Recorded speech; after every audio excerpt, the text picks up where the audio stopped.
ketika sudah bisa mengidentifikasi, outputnya nanti bisa dengan pendekatan TTG, teknologi tepat guna, yang bisa menyelesaikan masalah terkait pengelolaan sampah. Ini output yang kita tekankan terus terhadap teman-teman calon-calon tenaga kesehatan masyarakat. Next.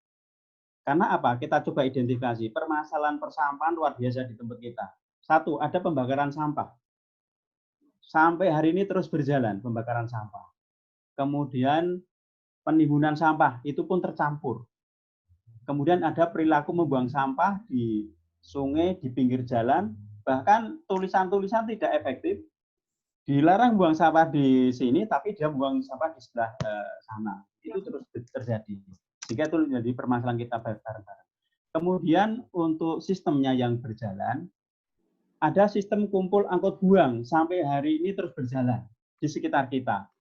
Data menunjukkan di TPA Piungan, rata-rata itu 2019 kemarin, tiap harinya masuk 550,11 ton. 11 ton. Itu di TPA Piungan. Jadi rate-nya sekitar 500, kurang lebih di situ, per hari. Dan inilah kita berusaha membantu memperpanjang umur TPA ini, yaitu dengan mengurangi sampah yang harus dibawa ke TPA.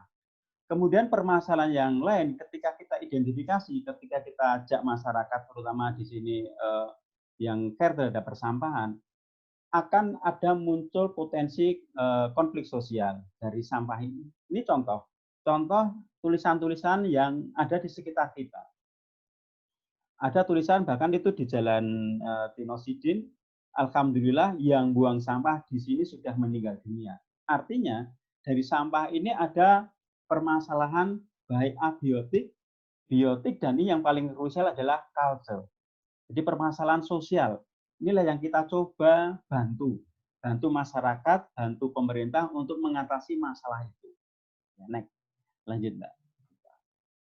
Nah, data yang ada, yang kita ambil dari KLH, pola pengelolaan sampah yang ada di Indonesia ini dengan diangkut dan ditimbun cukup besar, 68%, kemudian yang dikubur 9%, yang diolah jadi kompos masih kecil 6%, kemudian yang dibakar 5%, dan yang tidak terkelola 7%. Inilah menjadi PR kita bersama-sama.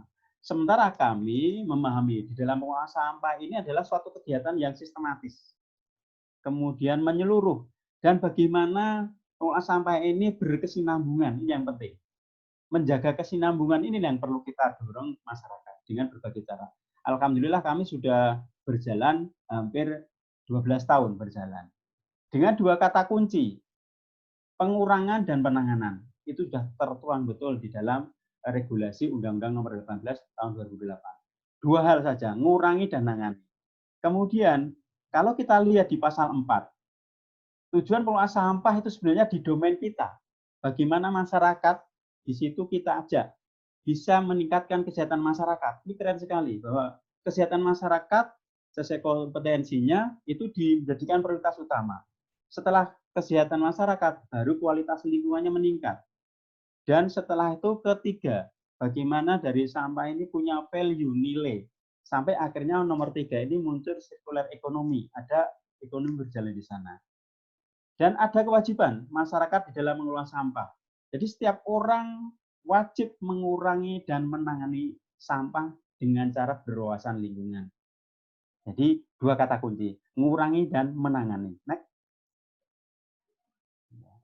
Sehingga kami berharap teman-teman tenaga kesehatan masyarakat ini, mari posisikan kita sebagai agen perubahan, agent of change. Jadi kita ingin memperbanyak agen-agen perubahan di masyarakat. Tentu di situ merubah itu pekerjaan yang tidak mudah. Karena membuat sistem, merubah sistem itu pasti dengan banyak aspek. Contoh kalau di bidang kita, mata kuliah kita adalah dengan pendekatan teknologi. Kemudian nanti ada aspek regulasi, ada aspek leadership. Nanti setiap komunitas yang ingin menjalankan sistem, pasti dibutuhkan orang-orang yang mengawal program itu. Kalau tidak, memang agak susah, karena kita menggerakkan. Dan domain kita adalah edukasi, menyadarkan ini proses. Prosesnya yang kelanjutan, berkesinambungan. Sampai tujuannya tercapai, ada 3 tujuan tadi. Tentu aspek yang lain muncul ketika itu dilakukan, di mana masyarakat mau ada pendekatan ekonomi, yaitu munculnya value rupiah di sana. Tapi adalah satu sistem yang harus kita rubah. Yang sudah mapan menjadi sistem yang terbaru, itu butuh proses, butuh perjuangan. Next. Ya, lanjut, Mbak. Ya, jadi kami mencoba menginovasi.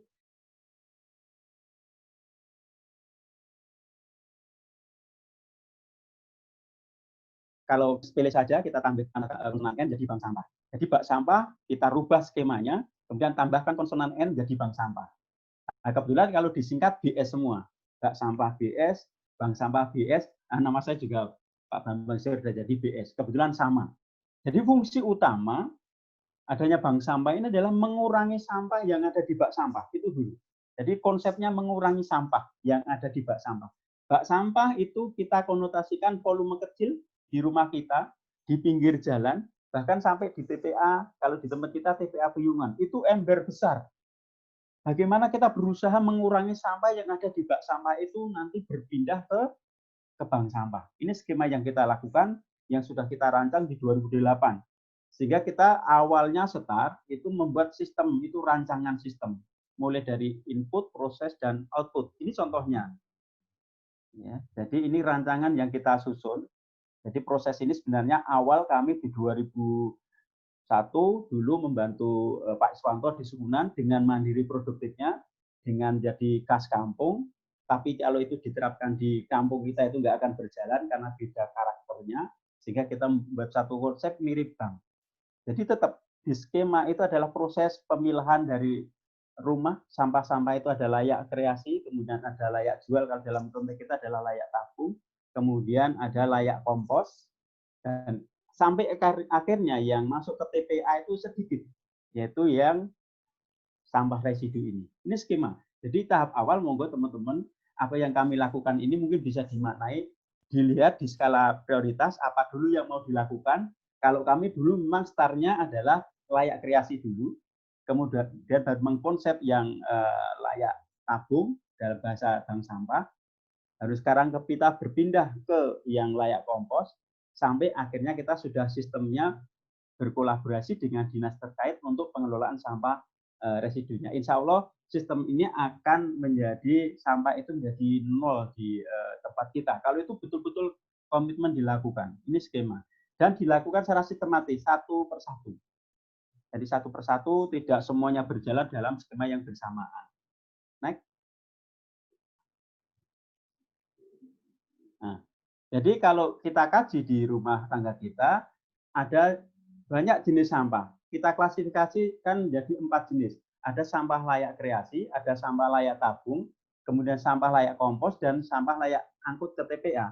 Artinya ketika kita sudah mengurangi sampah yang ada di bak sampah itu menjadi skema kita di awal pertama kali, baru langkah berikutnya tentu kita harus melakukan proses pemilahan sampah dengan skema yang sudah kita buat. Maka konsep dasar yang kedua nanti di dalam bank sampah adalah setelah mengurangi adalah memilah sampah. Jadi ini ada beberapa alasan banyak warga tidak memilah sampah. Data-data sudah cukup jelas, faktor malas, kemudian repot dan sebagainya. Nanti bisa dimaknai Bapak Ibu semuanya.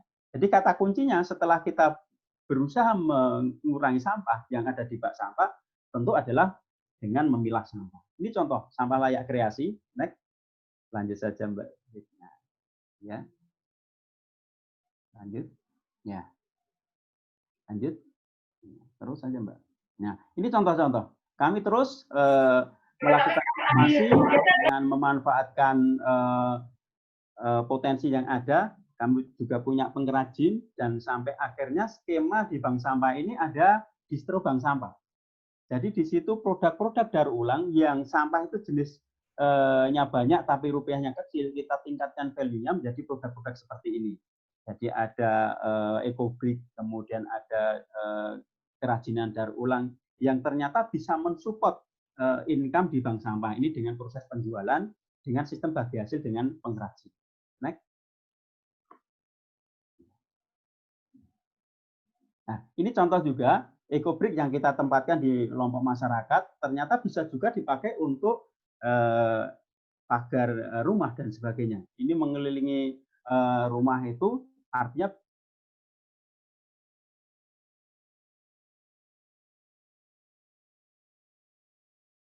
begitu EcoBrick ini terutama dari sampah-sampah yang nilai rupiahnya kecil dan itu menjadi satu income bagi pengrajin untuk membuat EcoBrick. Next, lanjut. Ya. Dan outputnya kita punya distro. Jadi monggo nggak ada salahnya di beberapa fasilitas di tempat Bapak Ibu tinggal ada dibuka distro daur ulang sampah dan di situ kita mengkolaborasi banyak pengrajin untuk silakan mau titip produk dengan sistem hitung hasil bagi dan sebagainya. Itu untuk sampah yang layak kreasi. Kemudian untuk sampah yang layak tabung. Ini contoh, ini bank sampah kami yang sebenarnya mahasiswa Respati juga ke sana jadwalnya. Dan ini kolaborasi juga, kita punya konsep, tapi tetap menggerakkan masyarakat untuk pertama sebagai pengelola, kedua sebagai penabung, dan tentu kita kerjasama juga dengan pemerintah. Ini landscape-nya ada di Bagikan Bantul. Next. Lanjut. Visi misinya juga sudah kita tuangkan dan kita terus mendampingi sekarang, mendampingi bank-bank sampah yang ada di beberapa wilayah yang tentu ingin digerakkan, diberi semangat dan sebagainya. Atau mungkin mereka ingin membentuk sistem bank sampah baru.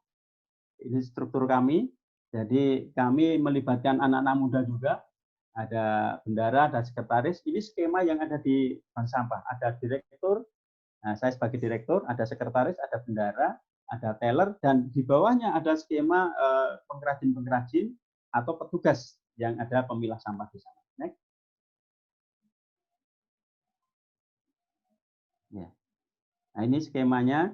Kalau dulu kita bukanya setiap seminggu sekali, tapi seiring berjalan karena skemanya hanya satu RT, tapi kami terus bergerak sampai akhirnya bukanya setiap hari, seminggu kita layani dari jam 9 sampai jam 4 sehingga kita membuka lapangan pekerjaan bagi masyarakat yang ingin bekerja di sana kita persilahkan dan tentu kita berusaha untuk memenuhi gaji-gaji mereka. Ini contohnya. Jadi mereka melayani sebagai teller. Dan insya Allah konsep ini akan terus berkembang di Indonesia karena kami sudah coba tayangkan, kemudian kita bersama Pak Andi Noya membuat satu skema bagaimana ini kita sharekan ke masyarakat dan sampai akhirnya menjadi satu regulasi bank sampah ini untuk dikembangkan di seluruh Indonesia. Next. Lanjut Mbak Diti. Ya. Konsep dasar yang perlu dipahami Bapak Ibu semuanya, rekan-rekan semuanya, ada 5M.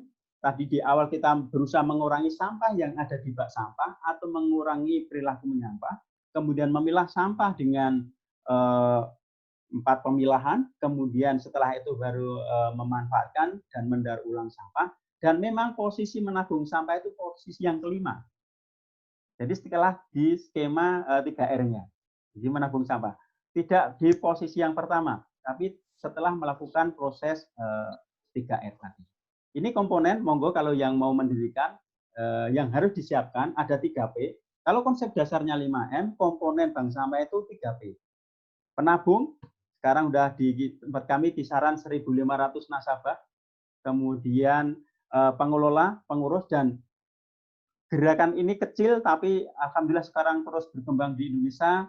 Secara online kami kemarin kerjasama dengan Smash online, data bank sampah di Indonesia sudah kisaran 8.500 bank sampah. Kemudian kami juga ingin menggerakkan masyarakat menjadi mitra ketiga kami, pembeli sampah atau rosok atau pengepul. Mereka bagian terintegral di dalam pengelolaan sampah. Jadi 3P ini yang selama ini belum digandeng oleh pemerintah. Maka bintek-bintek pengelola sampah, kami berharap ke depan pihak ketiga ini harus dilibatkan dalam sistem. Karena mengembalikan sampah pabrik kembali ke pabrik. Karena hakikat kelola sampah, sampah alam kembali ke alam, sampah pabrik kembali ke pabrik. Next. Nah, ini SOP-nya, ini sudah kita buatkan, kita susun. Monggo nanti bisa diterjemahkan bagaimana kita awalnya musyawarah dulu dengan masyarakat untuk menyamakan persepsi sampai terbentuk pengurusan, kemudian terus kita lakukan sosialisasi sampai pelayanan, sampai ada SK pengurus bank sampah, sampai ada proses jual beli sampah, dan sebagainya. Dan kita siap mendampingi untuk itu. Next. Nah, ini instrumen yang harus disiapkan kalau ingin mendirikan bank sampah. Tentu ada slip setoran, ada slip penarikan, ada daftar harga yang terus update setiap seminggu sekali dengan koordinasi dengan pembeli sampah. Ada buku tabungan sampah, ini yang menarik masyarakat.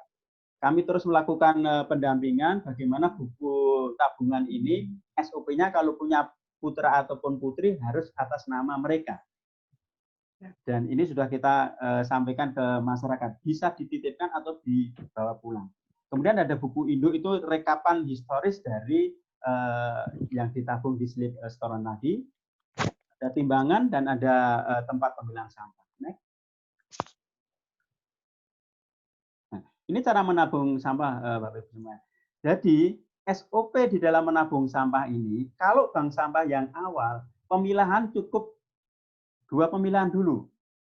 Tidak harus 3 pemilahan. Kalau di dalam slide ini adalah 3 pemilahan. Karena apa? Kami sudah mengelola yang kompos. Tapi kalau yang baru cukup sampah layak tabung dan sampah tidak layak tabung. Alurnya jelas, sampah layak tabung masuk ke bank sampah tidak layak tabung masuk ke bak sampah. Itu dulu, karena efisiensi M1 adalah mengurangi dulu. Tapi dalam proses nanti kita ada proses untuk pembuatan sampah-sampah yang organik ini jadi kompos. Ini contoh Bapak Ibu semuanya, menabung sampah di bank sampah, dan ini yang menyebabkan kami terus semangat bagaimana anak dengan orang tuanya, pendidikan sejak dini, pedagogi, mereka berusaha membawa sampah keberatan, tapi itulah memori yang luar biasa. Mereka akan teringat terus sampai dewasa. Waktu kecil saya diajarkan untuk tidak membakar sampah, tapi memilah, menabung sampah. Ini contoh yang bawah. Kami punya teller, orang tua kita sarankan kalau punya putra-putri silahkan diajak supaya mereka tahu. Kalau dengan melihat, mereka akan memaknai, oh ternyata sampah itu harus seperti ini. Jadi inilah warisan yang kita coba tanamkan ke Bapak Ibu semuanya. Ini karyawan kami, ya. Jadi anak-anak muda juga tergabung di situ. Dia yang setiap hari melayani tabungan sampah ini sebagai teller.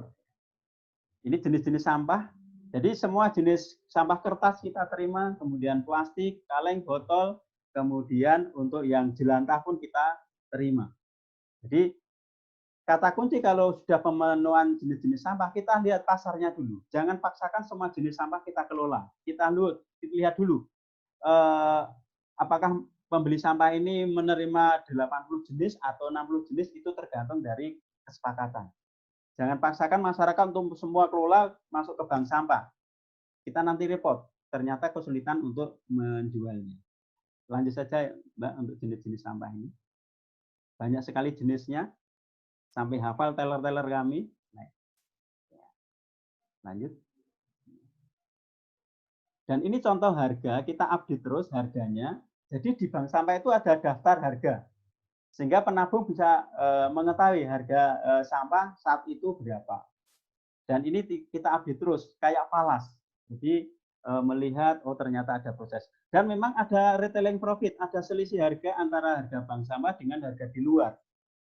Kalau ada masyarakat, saya langsung ke pembeli sampah atau ke pelapak, tidak masalah, boleh dipersilahkan. Tapi biasanya mereka jual itu sampah-sampah yang nilai rupanya tinggi. Tapi kalau plastik yang nilai rupanya kecil, mereka kadang-kadang hanya dibuang, dibakar saja. Bank sampah menerima untuk jenis itu. Artinya mereka akan punya 2 opsi. Bisa langsung ke lapak atau dititipkan ke bank sampah. Jadi jangan langsung dipaksa harus ke bank sampah. Jadi mereka lama-kelamaan terbiasa untuk itu. Next. Lanjut. Ini Bapak Ibu, ini manalah bank sampah. Bahwa kita ingin memperbanyak jumlah pembeli sampah. Supaya akan banyak pemulung beralih profesi jadi pembeli sampah. Sampai settingnya dari aspek sosial, culture-nya kami, tulisan-tulisan di masyarakat pemulung dilarang masuk, itu nanti akan berubah menjadi pembeli sampah dipersilahkan masuk. Itulah manfaat bank sampah. Karena bank sampah tanpa ada pembeli sampah nggak bisa jalan. Maka kita ingin memperbanyak jumlah pembeli sampah dan mengurangi pemulung untuk mereka beralih profesi menjadi pembeli sampah. Karena terus terang kami prihatin dengan pemulung ini dari sisi APD-nya. Ya, mereka jarang APD-nya komplit. Dan banyak stigma negatif di masyarakat. Justru kami ingin tingkatkan. Nah, itu Bapak Ibu untuk sampah-sampah yang layak tabung. Terus bagaimana Bapak untuk yang sampah layak kompos? Kami juga sudah mulai mengelola sampah-sampah yang layak kompos ini. Jadi ini sudah kita buatkan cara pembuatan larutan untuk inokulannya berbahan E4, dosisnya sudah kita buatkan, monggo nanti bisa dibuat di rumah atau di tempat pekerjaan, bahkan dilatih. Ini contoh-contohnya misalnya dari E4, itu takarannya sudah cukup jelas, dengan 2 sendok makan atau 10 cc, larutan gula 10% itu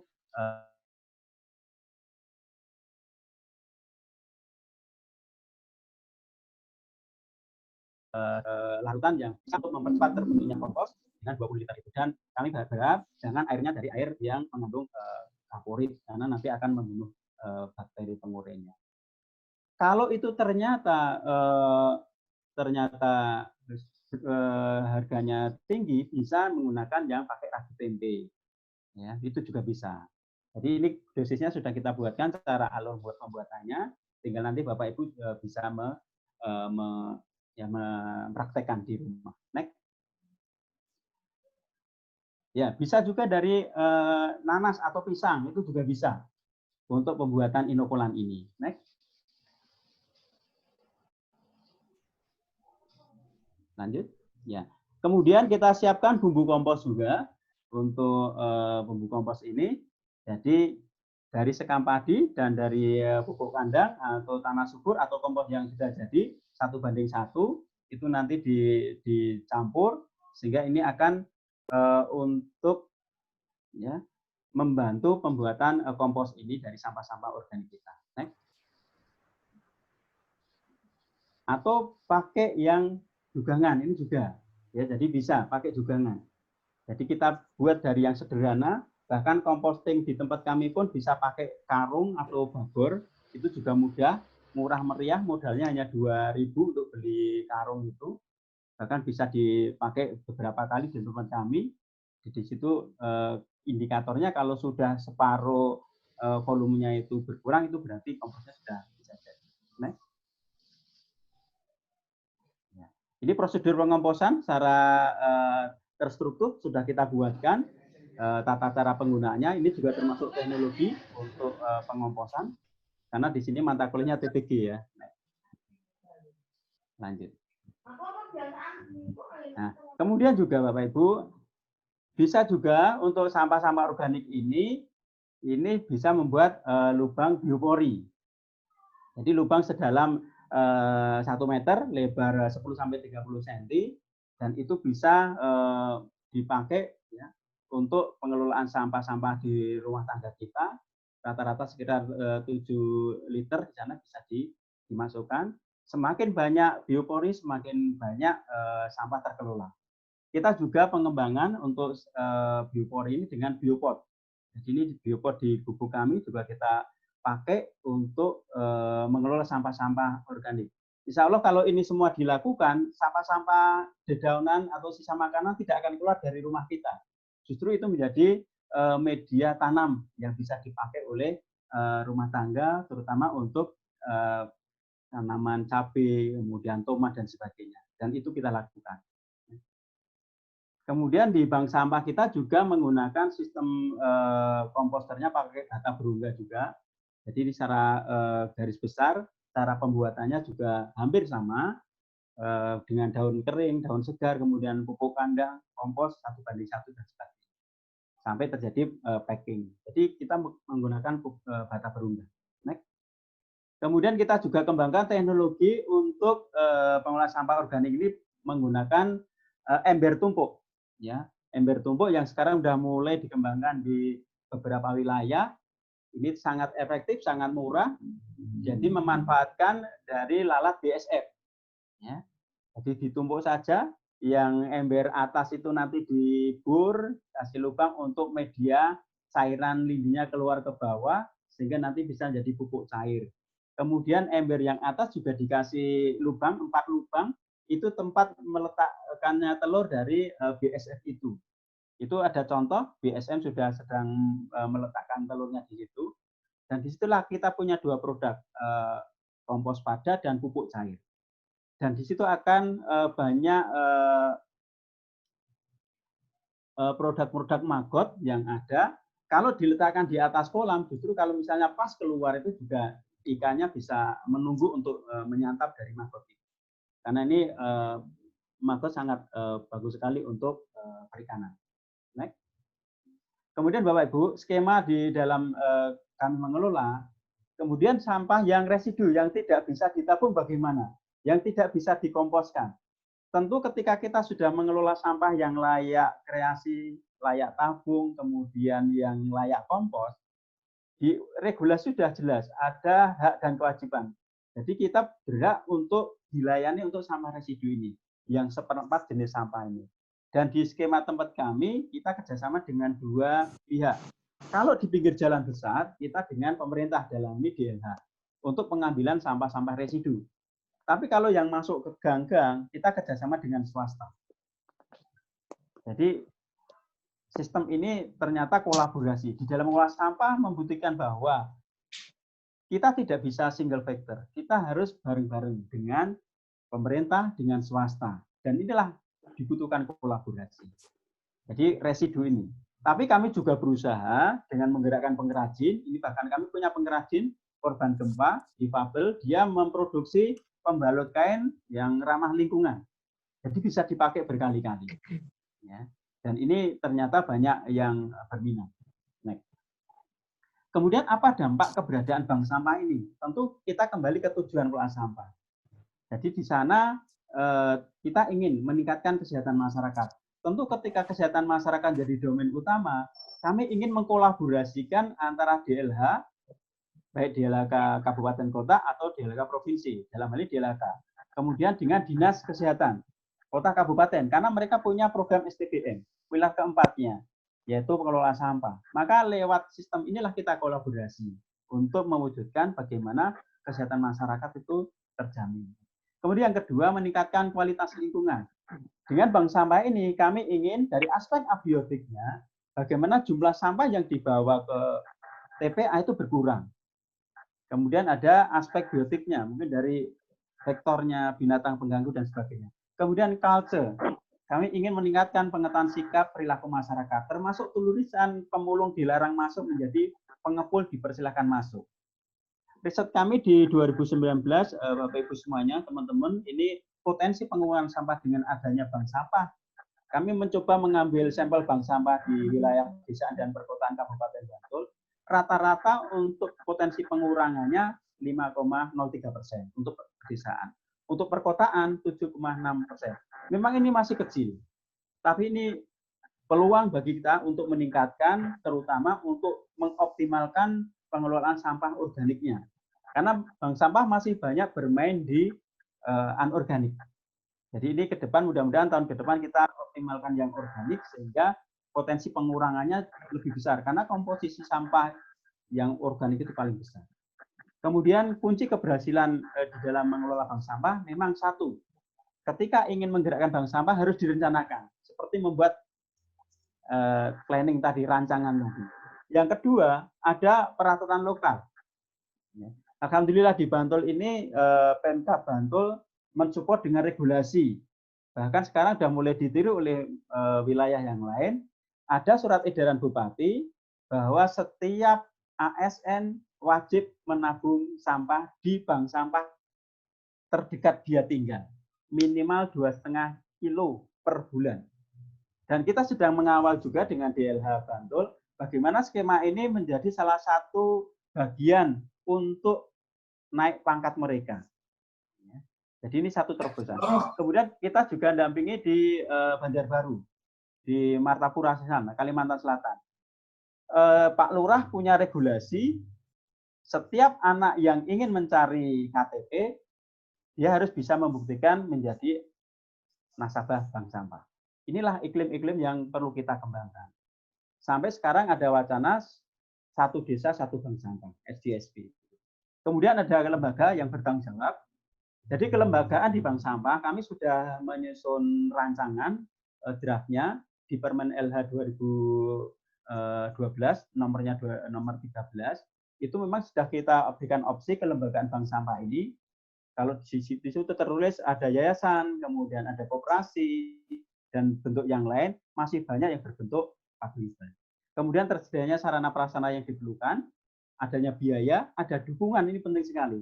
Dan ada kader yang militan, harus ada kader yang militan. Kalau enggak, agak susah bank sampah ini berjalan. Next. Bagaimana kita kaji coba? Kita kaji kriteria TTG di bank sampah ini. Ada 3 aspek. Aspek ekonomi. Masyarakat sekarang senang karena apa? Begitu menabung dapat tabungan sampahnya dan mereka bisa ngambil dengan minimal saldo disisakan 5.000, bahkan menjelang Lebaran banyak pengambilan, ada yang mengambil 500, ada yang mengambil 1 juta. Itulah aspek ekonominya. Ada kita menggerakkan pengrajin karena di situ ada nilai viable-nya, ekonomi. Kemudian bank sampah dari aspek visible, mudah pelaksanaannya. Terbukti dulu hanya gerakan 1 RT, sekarang 1 RI. Dulu hanya 1 bank sampah, sekarang 8.500 bank sampah di Indonesia. Karena teknisnya. Mendirikan bank sampah mudah, tapi yang perlu jadi catatan adalah mempertahankan bank sampah. Kemudian dari sisi penerimaan, acceptable-nya. Jadi kita sudah mencoba bank sampah ini kita terapkan di kawasan pesisir, kemudian di perkotaan, kemudian di pedesaan. Kami sekarang juga fokus dengan Kementerian Pariwisata untuk membantu mendirikan bank-bank sampah di destinasi wisata. Kemarin kita ke Labuan Bajo, kemudian ke di Wonosobo, ya, di Dieng di sana kita bentuk bank-bank sampah ini. Next. Ini Bapak Ibu semuanya, bahwa ketika Bapak Ibu nanti akan menjalankan suatu sistem yang kita juga dulu hanya kecil, sekarang menjadi satu skema RI, kami terus berkolaborasi. Kata kuncinya di dalam social marketing, di dalam skema TTG ini adalah partnership and policy. Kita terus bermitra dengan semua pihak yang enggak dengan bank sampah. Kami dekat juga dengan KLHK, kami dekat dengan Dinas Kesehatan, kami dekat dengan DLH, karena mereka menjadi partner kita. Kemudian konsep kita menjadi policy, jadi kebijakan. Ya, jadi di 2012 KLH itu merekomendasikan bank sampah sebagai satu instrumen untuk penilaian adipura. Ya, inilah policy kebijakan. Bahkan di kebijakan strategi nasional pengelolaan sampah tertuang di dalam peraturan Presiden nomor 97 tahun 2017. Salah satu opsi untuk pengurangan sampah adalah dengan bank sampah ini. Ini contoh Bapak Ibu, bank sampah di DIY ini yang tumbuh luar biasa sekarang.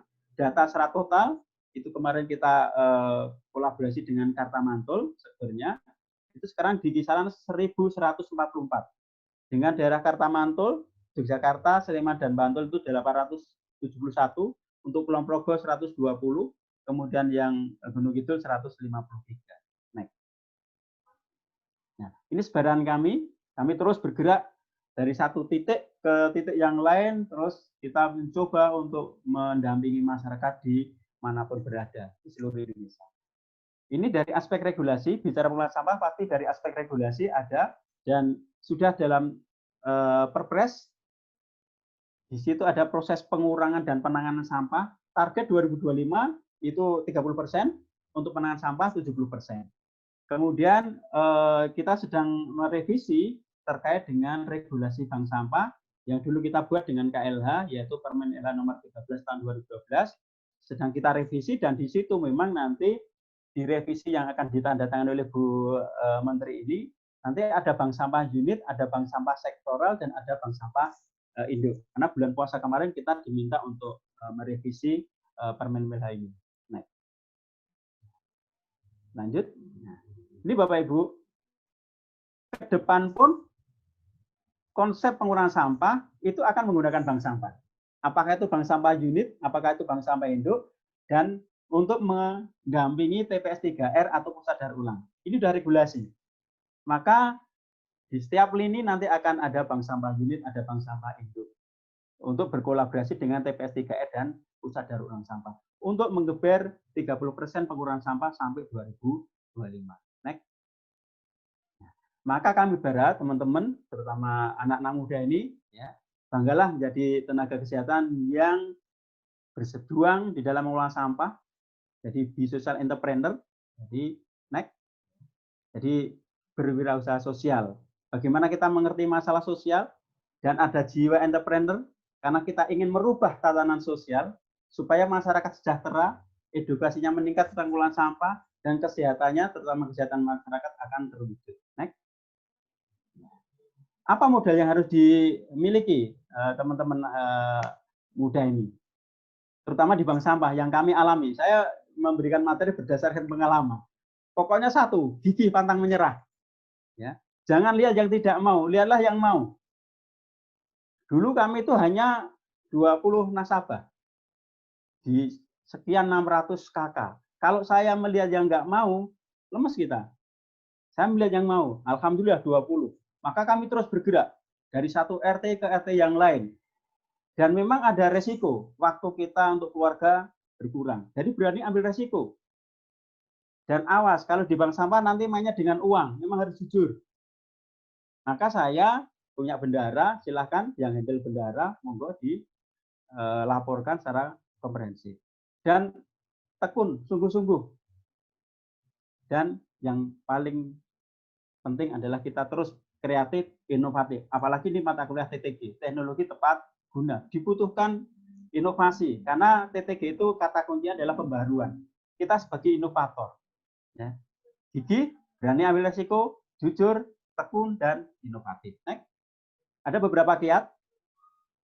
Ya. Monggo yang perlu dipahami di kelola sampah ini, secara teori sudah banyak, yang paling penting aplikasinya. Kata kuncinya ikuti dalam usaha ini dengan iman. Punya ide, punya motivasi, harus beraksi, dan punya jejaring. Ini penting sekali. Jadi, idea, motivation, action, dan network. Ini contoh dulu, sampai kami disebut orang gila, masuk sampah ditabung, alhamdulillah 2008 menabung sampah itu belum begitu booming, sekarang sudah terbiasa menabung sampah ini. Jadi, peran di masyarakat menabung menjadi suatu yang terbiasa sekarang.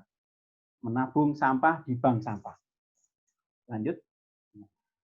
Jadi motivasi tinggi dalam menjalankan usaha. Karena apa? Secara riset, bahkan ini penelitian, usaha apapun, ya, kesuksesan itu akan 90% karena motivasi.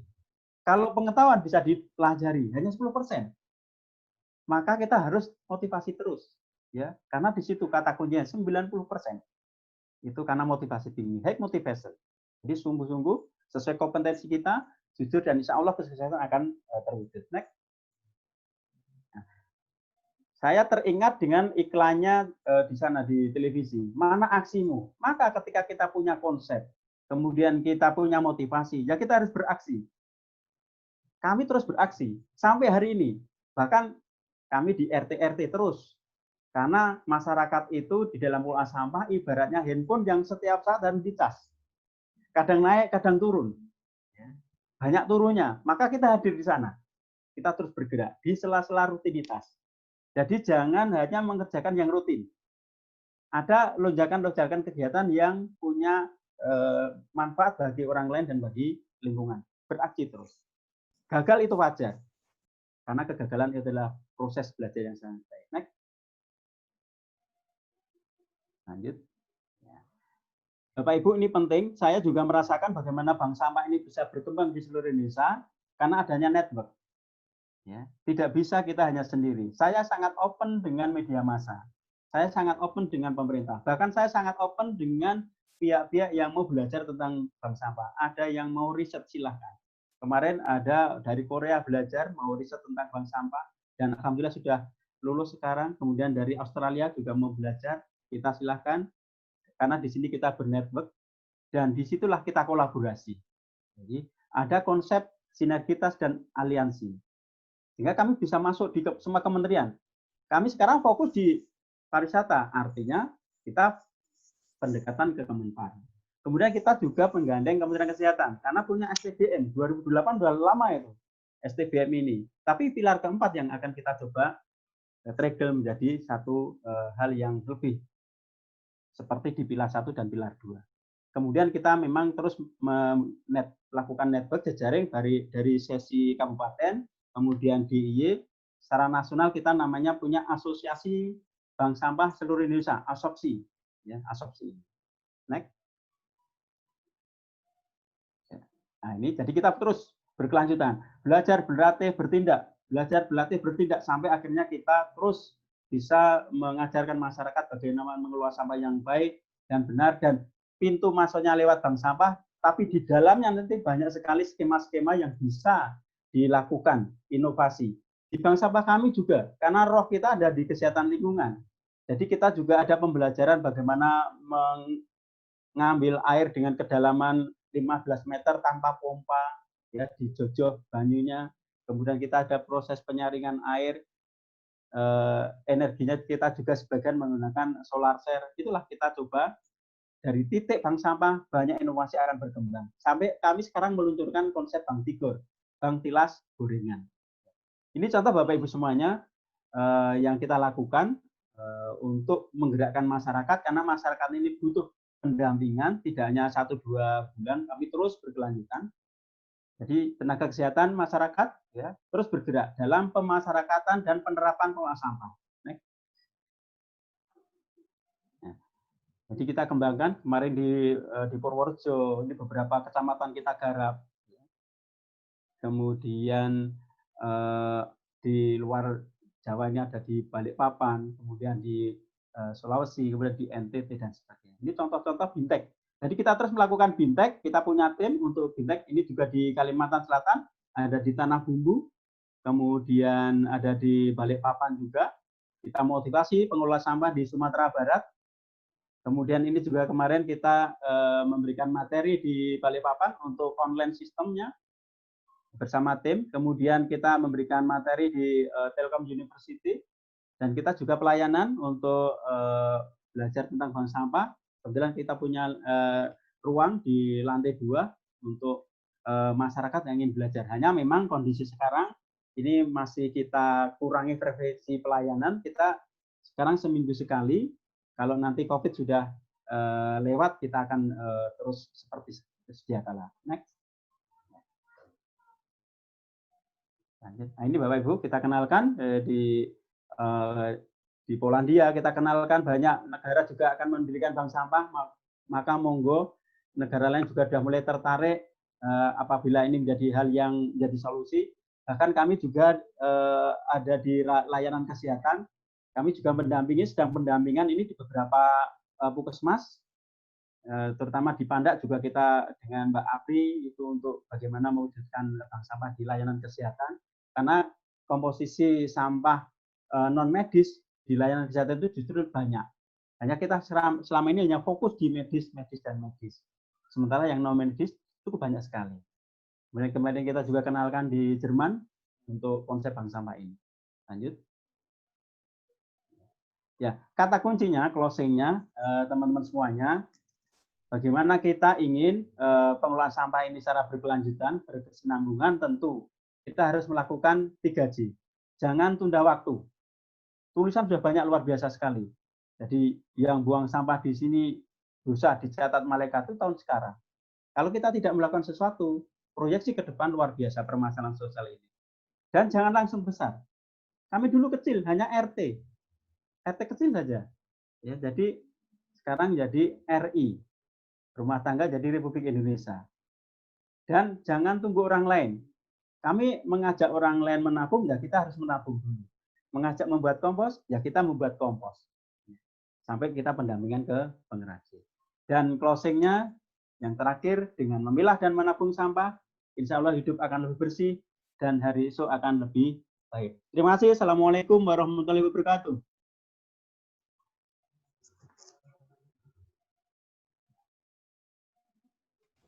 Waalaikumsalam warahmatullahi wabarakatuh. Terima kasih Pak Bambang Suwerda untuk materinya. Lengkap sekali tentang bank sampah ya. Mungkin kita bisa mengambil beberapa kesimpulan di sini. Jadi Saat-saat ini kan populer sekali tentang circular ekonomi ya. Tapi ternyata bank sampah sendiri sudah memulai circular ekonominya sejak tahun 2008. Kemudian bukan hanya circular ekonomi, tetapi berhubungan juga dengan lingkungan yang jadi lebih baik dan otomatis derajat kesehatan masyarakat pun juga semakin meningkat. Dan materi Pak Bambang cukup mengejutkan juga hari ini karena biasanya ada bonus-bonus yaitu tentang kewirausahaan juga. Kemudian ada beberapa metode yang baru seperti ada banyak pertanyaan Pak di sini. Ya, terima kasih Pak Bambang. Langsung kita masuk ke sesi tanya jawab ya Pak Bambang. Siap. Ya Mbak Deta. Yang pertama adalah pertanyaan dari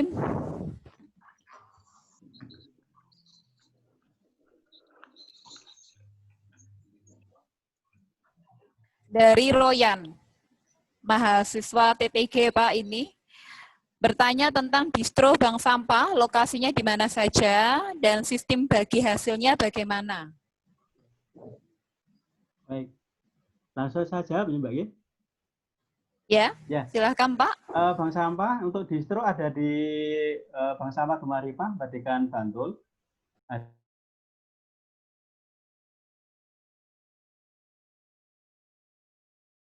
Ada di produk, nanti biasanya dia sistem bagiannya adalah 90-10%.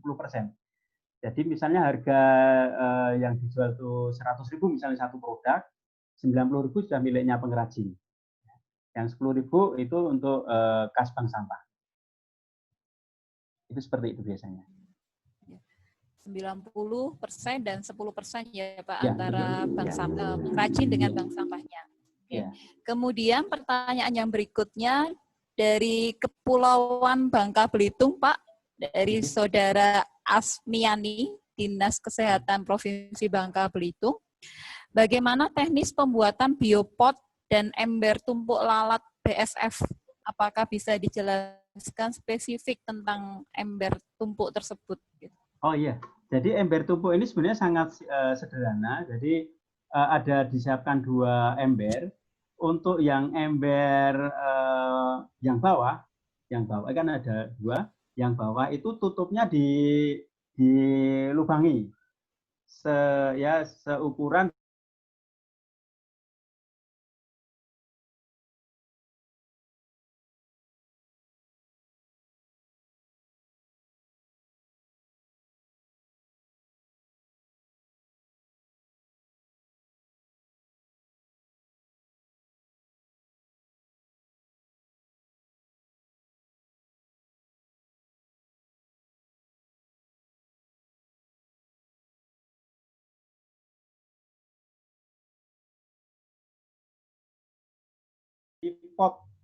potnya tanaman itu dikasih pralon, pralon sekitar 80 cm atau 70 cm, kemudian yang bawah dikasih lubang saja, nggak usah ditutup, kemudian ditancapkan, kemudian di sana akan ditutup dengan dop pralon, misalnya yang ukuran 4D boleh. Ya. Nanti kalau ngersake cara kerja bisa kita kirimkan materinya. Cara pembuatan untuk ember tumpuk dan biopotnya. Sangat sederhana. Gitu Mbak Deta. Baik, Pak. Terima kasih, Pak. Ya, nanti bisa WA, bisa juga email, bisa. Bahkan komplit, tidak hanya itu kita berikan supaya magnet pengolahan sampah organik ini semakin banyak. Ya, Mbak. Ya, terima kasih, Pak.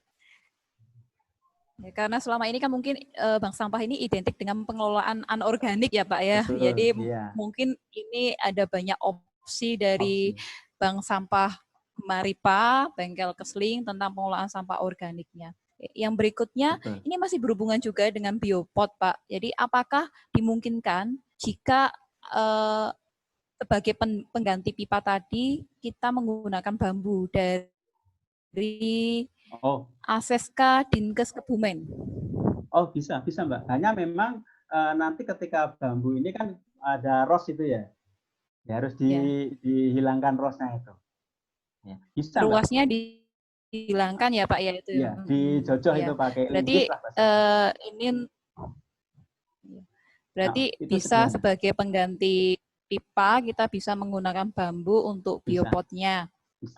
Ya. Kemudian dari Ibu Tinasri UPTD Puskesmas Perawatan Ngletih Kota Kediri. Ini bertanya tentang pengelolaan bank sampah itu sendiri. Untuk pengelolaan bank sampah, apakah tumpukan yang berasal dari masyarakat ini sudah sesuai dengan jenisnya tadi, langsung dilakukan pengelolaan, atau masih ditumpuk dahulu, kemudian bekerja sama dengan pihak ketiga, termasuk pengrajin maupun usaha kompos. Jadi ini menanyakan apakah nanti ada sampah itu langsung dipilah sesuai dengan pihak ketiga untuk memilahnya, begitu Pak? Oh, dari rumah atau yang dibawa ke bank sampah? Yang dibawa ke bank sampah. Oh iya. Yang dibawa ke bank sampah. Iya. Baik. Jadi ada skema ketika masyarakat kita tidak buat mereka agak ribet. Cukup biasanya di awal bank sampah ini cukup 3 pemilahan. Ada kertas, plastik, kaleng botol. Dan di sana nanti terjadi pemilahan lagi. Karena harganya beda-beda. Ya, ada proses pemilihan berkelanjutan. Kemudian kalau yang skema yang organik memang kami dorong silakan disodakokan untuk sampah-sampah organik dengan sisa makanan. Karena kita punya sistem belanja. Tapi proses ini berjalan, lama-kelamaan tahu kalau saya seperti ini hanya 3 skala besar, agak lama di bank sampah. Maka mereka mulai dari rumah itu mono-mono kalau yang sudah terbiasa menabung, yang koran dia sendiri kan dia ikat, kemudian yang duplex sendiri, HVS sendiri. Itu proses. Karena harganya beda-beda. Maka di dalam proses pengelolaan sampah ini sangat fair. Semakin reject untuk masyarakat memilah sampah, kita apresiasi tinggi karena apa? Harganya beda-beda. Tapi kalau road, harganya harga road kayak harga salak misalnya.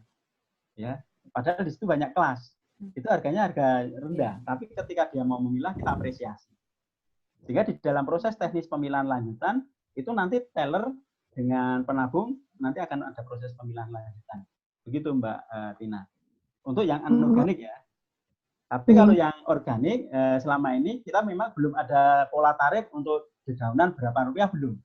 Hanya disodakokan, tapi kalau mereka minta komposnya masih kita kasih. Bahkan ada yang punya pupuk kandang, kemudian dia setorkan, kemudian nanti barter. Saya minta komposnya gitu. Begitu. Ya. Berarti ada sistem ada sistem barter di dalamnya ya Pak ya. Jadi tidak melulu ada penyetoran aja gitu enggak ya? Ya. Bahkan kalau yang dedaunan memang banyak disodakokan, tidak langsung dirupiahkan. Oke. Terima kasih banyak Bapak. Ya, terima kasih Pak. Jadi mungkin bisa diambil kesimpulan dari jawaban Pak Bambang baru saja. Untuk bank sampah di Gemaripa sendiri memang tidak mewajibkan untuk dipilah secara detail ya, misalkan duplex, kemudian koran itu ya, tetapi kriteria besar ya Pak ya, yaitu kertas, kemudian botol, logam. Dan itu akan dihargai harga root gitu ya, jadi lebih rendah. Kemudian masyarakat sendiri yang mengubah perilakunya ada atas dorongan ekonomi ya, tentu saja ya atas dorongan ekonomi, sehingga mereka mengetahui kategori botol PET, kemudian masuk botol keras dan lain-lain, begitu ya Pak ya? Iya, betul. Jadi ada sisi edukasinya ya Pak secara ada proses pembelajaran mandiri ya Pak ya kepada masyarakat. Ya. Bahkan sering gini. Yang berikutnya Pak ini terkait. Bahkan biasanya orang tua kita kasih informasi ini harganya berubah-ubah dia karena konsepnya edukasi. Enggak apa-apa, yang penting anak saya bisa belajar nabung sama di sini. Jadi harga itu menjadi second prioritas di skema. Ya, terima kasih Pak. Kemudian yang berikutnya dari Ibu Sri Unrio, apakah bank sampah juga membebankan biaya administrasi kepada nasabah? Jika ya, bagaimana perhitungannya? Ya, jadi gini, SOP-nya adalah ketika dia sudah punya saldo misalnya 500.000 dan kebetulan mereka sangat butuh saat itu, dia bisa ambil semuanya, hanya yang 5.000 disisakan. Karena 5.000 ini untuk mengganti membuat buku rekening mereka. Jadi artinya beban administrasi hanya di pembuatan buku rekening tabungan sampah. Oh iya. Gitu Mbak Dita. Jadi administrasi itu tidak per bulan seperti bank pada umumnya gitu ya Pak ya. Tapi kalau yang khusus untuk di Bank Sampah Gemaripas sendiri memang di waktu awal pembuatan rekening itu ya Pak ya? Iya, hanya itu saja. Yang lain sudah. Ya kalau dikenai kasihan Mbak, nanti harga sampah nggak seberapa, dicas terus. Ya, terima kasih Pak. Kemudian yang berikutnya, ini kebetulan dari alumni Poltekkes Kemenkes Jogja Pak, jadi mungkin Pak Bambang kenal, bernama Yandi yang bekerja sekarang di RSUD Belitung Timur. Beliau menanyakan bagaimana dengan sampah di rumah sakit? Apakah bisa dibuat bank sampah? Kemudian manajemennya bagaimana? Apakah perlu kolaborasi dahulu antara rumah sakit dengan DLH kota atau ada penjelasan lebih lanjutnya? Silahkan Pak Bambang. Oke. Jadi begini, ini contoh saja seperti Sarjito, Rumah Sakit Sarjito. Jadi berkali-kali teman-teman sanitarian Sarjito itu belajar ke tempat kami. Jadi dia melihat konsepnya, kemudian kita dampingi, ada Mas Agung, ada Mbak Nur, dan sebagainya.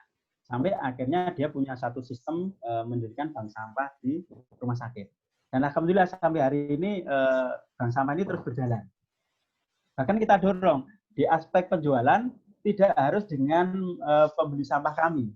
Bisa dengan pembeli sampah terdekat di rumah sakit itu. Artinya, ini menjadi buka iklim bagi pembeli sampah di sekitar Sarjito itu. Termasuk bank sampah di beberapa puskesmas. Itu kita dorong. Pembeli sampah bisa diyonasi di situ. Dan skemanya adalah terutama pengelolaan sampah-sampah yang non-medis ini. Ini contoh yang sudah kita dampingi, bahkan dulu Sarjito ini belajar di tempat kami, sekarang sudah mendirikan bank sampah. Dan kami sekarang sedang intent untuk mendampingi puskesmas untuk mendirikan bank sampah. Ya, jadi itu. Begitu Mbak Dita. Kemudian ini sepertinya masih berhubungan juga dengan pembentukan bank sampah. Jadi dari Dian Putri Lestari, jika ingin memulai pembentukan bank sampah, pendekatan lebih dahulu itu lewat manakah? Apakah lewat masyarakat, pemerintah desa, atau DLH? Yang pertama, garap orangnya dulu, masyarakatnya dulu. Samakan persepsinya. Ini bukan bank sampah, tapi ini bank sampah. Ini pengalaman kami mendampingi di bank sampah Barokah Salam di Padang, Sumatera Barat. Itu kemarin pas peresmian, kebetulan yang meresmikan Pak Menteri LH zaman dulu, ya. Itu di Singgalang Express itu halaman pertama besar-besaran mengekspos peresmian bank sampah. Tapi ternyata ada satu RT belum disamakan persepsinya. Di halaman kedua di Singgalang Express itu tertulis sebagian warga menolak kehadiran bank sampah. Karena mereka belum tahu konsepnya. Dikira bank sampah ini kotor, berbau, dan banyak mengundang vektor nyamuk dan sebagainya, atau tikus atau binatang jatuh. Nah, setelah itu pengelola mulai melakukan proses pendekatan. Akhirnya tahu ternyata bank sampah itu tidak sama dengan bank sampah. Artinya yang perlu digarap masyarakat dulu. Setelah itu kan apa? Ketika kita garap masyarakat, nanti akan muncul kelihatan relawan-relawan itu akan muncul. Karena kita mencari relawan ini. Di bank sampah itu awalnya jadi relawan. Tapi ketika sudah fokus di situ, lama-kelamaan jadi profesi juga. Yang kedua, gandeng pemerintah setempat. Betul, ini harus dilakukan. Dan kami juga dekat dengan DLH. Karena apa? Yang punya sarpras, punya anggaran DLH. Kita punya rencana. Kalau hanya rencana, nggak ada anggaran, ya mandek nanti. Maka kolaborasi antara masyarakat, disamakan persepsinya dulu, bisa bank sampah itu skala RT bisa. skala desa ini malah dikembangkan, didorong satu desa satu bank sampah. Bahkan BUMDes anggarannya untuk pengelolaan sampah. Ini sudah banyak contoh-contohnya. Ya. Kemudian desa jangan ditinggalkan. Ini penting sekali. Jadi koordinasi 3 pilar, masyarakat, pemerintah, dan swasta. Yang ketiga, pendekatan pembeli sampah. Saya mendampingi bank sampah di Sembungan, di Sikunir, itu pembeli sampahnya nggak dari Jogja, nggak dari Bantul. Tapi kami membantu mencarikan yang ada di Wonosobo. Supaya rezekinya tetap berputar di situ. Bukan franchise, bukan berjaring dan kami dapat berapa persen, enggak. Jadi justru kita sebarkan magnet ini supaya perputaran ekonominya, sirkuler ekonominya tetap di situ. Maka nama bank sampah itu sangat beragam, macam-macam, tergantung kearifan lokal masyarakat setempat. Di Tanjung Pinang kami juga pendampingan. Belum lama kami pendampingan di Labuan Bajo juga. Kita lihat kulturnya. Begitu, Mbak. Jadi konsep 3 pilar jangan lupa, garap semuanya. Nanti berbagi tugas. Jadi masyarakat garap dulu, materi ini bisa dipakai untuk menggarap. Kalau nanti butuh yang lebih teknis, kami siap juga untuk memberikan. Kemudian samakan persepsi, jangan ditinggal peran tokoh-tokoh lokal, kemudian dengan dinas terkait, karena sekarang anggaran tentang bank sampah di seluruh daerah itu pasti ada, terutama untuk Bintek. Bahkan kendala sekarang tentang pendamping penyuluh ini, kami 2012 sudah berjuang di KLHK. Bagaimana penyuluh-penyuluh ini kalau hanya mengandalkan teman-teman di daerah, keterbatasan. Maka kami sudah paparkan konsep bank sampah butuh pendamping penyuluh fungsional. Dan alhamdulillah per 27 Mei ini ada tenaga fungsional penyuluh lingkungan yang akan dibuka di KLHK. Ini PNS besok, bahkan pakai fungsional, Pak. Ya, jadi kami baru dapat kemarin, alhamdulillah ini sudah mulai, artinya akan membuka lapangan pekerjaan baru bagi anak-anak muda untuk menjadi tenaga-tenaga penyuluh lingkungan hidup. Itu, Mbak. Ya. Ini kebetulan sepertinya banyak yang tertarik untuk mendirikan bank sampah dan menanyakan nomor HP atau WA Pak Bambang. Itu sudah ada di slide ya Pak tadi ya Pak, di pertama, di halaman pertama untuk slide-nya. Nanti materi Pak Bambang Sweda akan kami bagikan di dalam WA group peserta kuliah pakar yang sudah tergabung di WA Group. Yang berikutnya ada pertanyaan lagi Pak. Untuk penyediaan tempat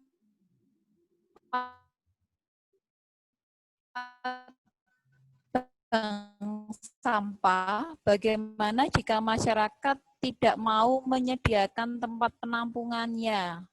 Lalu biasanya atau ada insentif yang diberikan? Kemudian pertanyaan yang kedua dari Saudara Dara, untuk tarif yang ditentukan dasarnya menggunakan apa Pak? Apakah ada regulasi administrasi ya Pak, biaya administrasi di bank sampah? Silahkan Pak.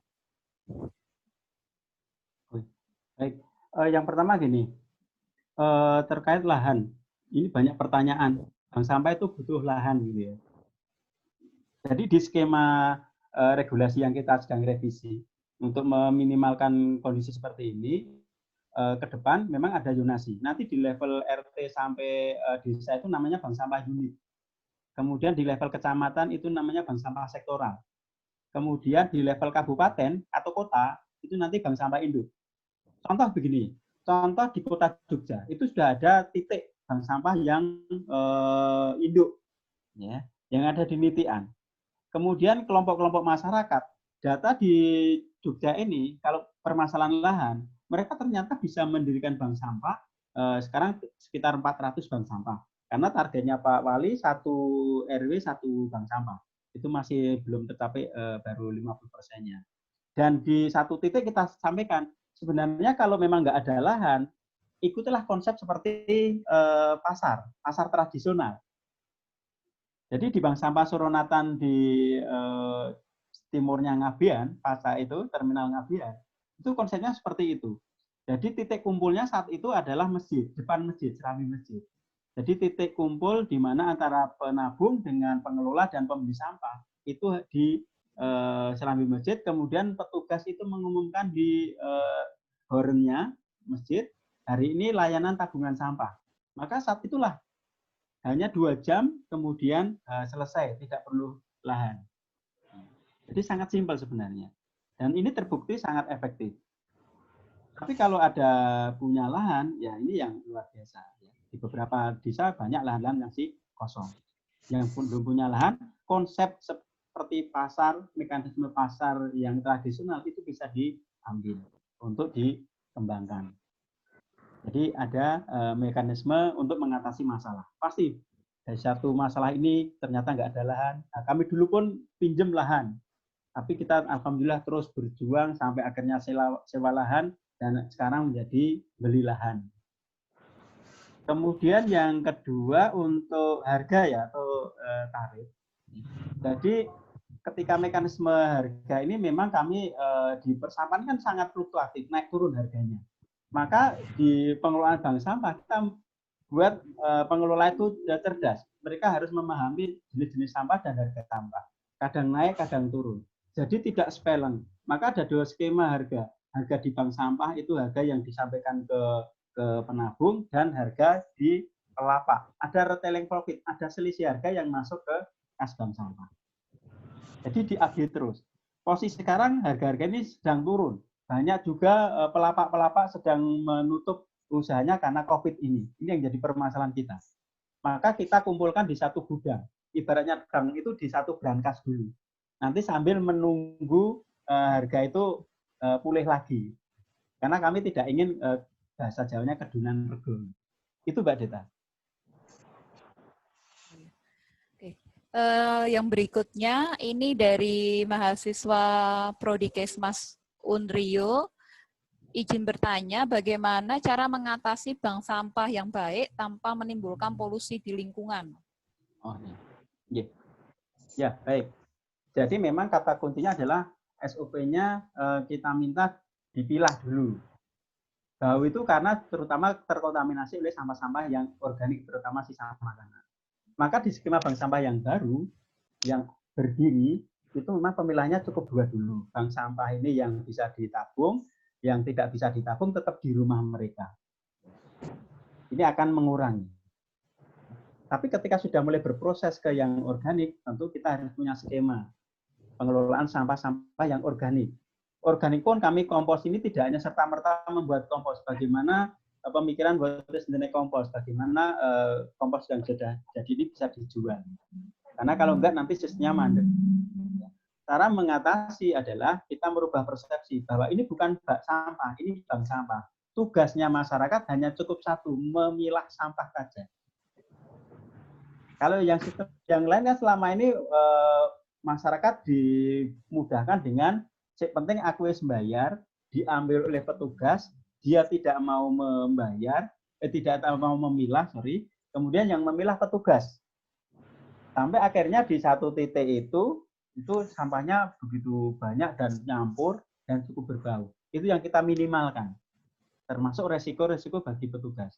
Maka tempat kami ini kita buat lingkungannya tetap bersih, meminimalkan adanya lalat dan sebagainya.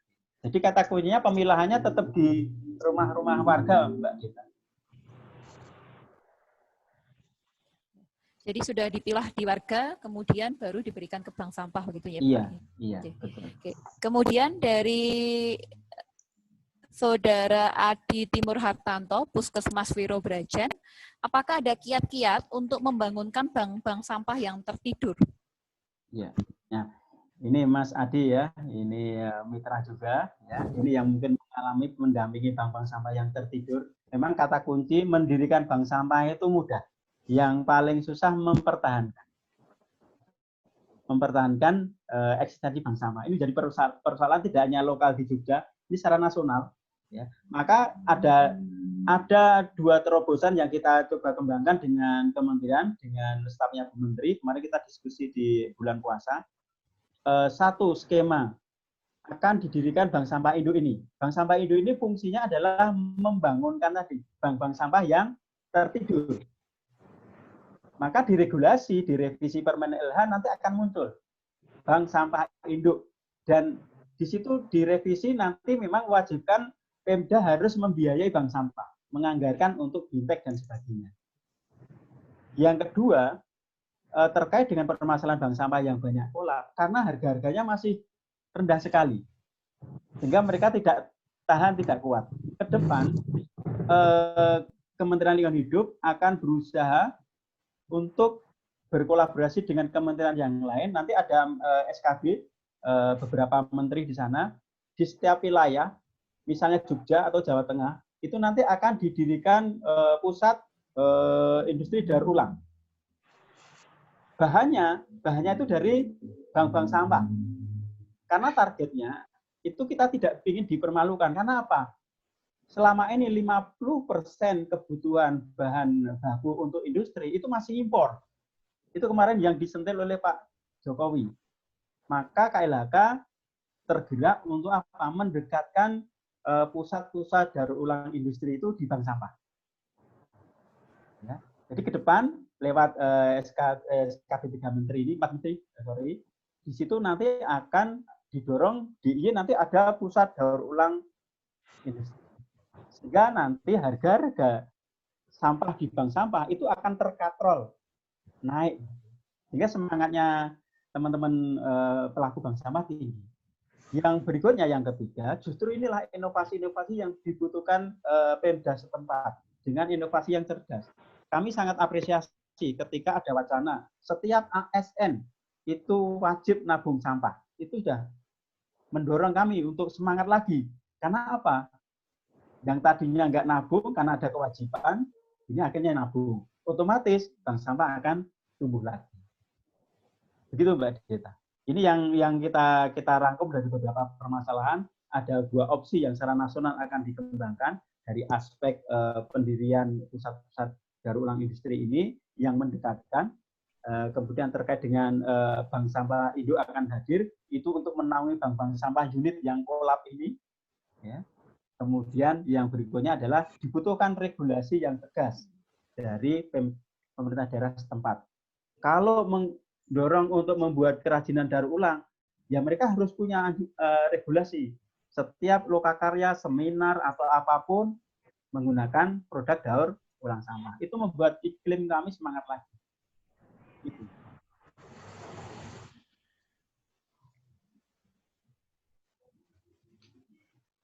Terima kasih Pak Bambang. Yang berikutnya menanyakan tentang pembentukan bank sampah di tingkat RT. Oh, iya. Biaya apa saja yang perlu disiapkan dan sumber dananya dari mana? Oh, iya. Ya, jadi untuk skala RT, skala kecil sebenarnya, itu nanti ketika sudah disatukan persepsi, disamakan persepsinya, nanti bisa juga kalau kas RT bisa dari situ. Tapi juga sekarang kan sudah banyak anggaran di DLH. Ya, jadi nanti bisa membuat proposal untuk rencana pendirian bank sampah. Mohon pendampingan termasuk penganggaran.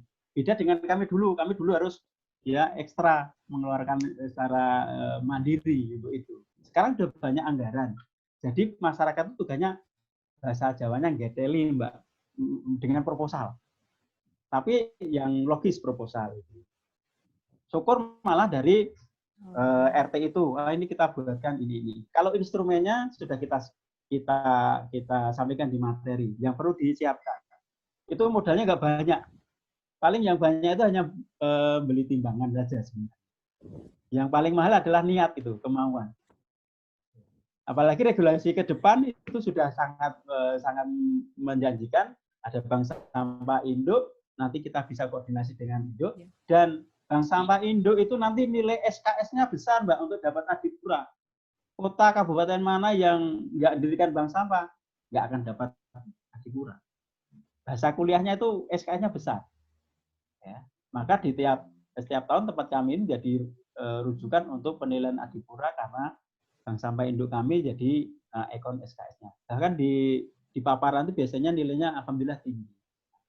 Maka bupati ataupun wali kota punya kepentingan untuk itu. Dan anggaran sudah ada.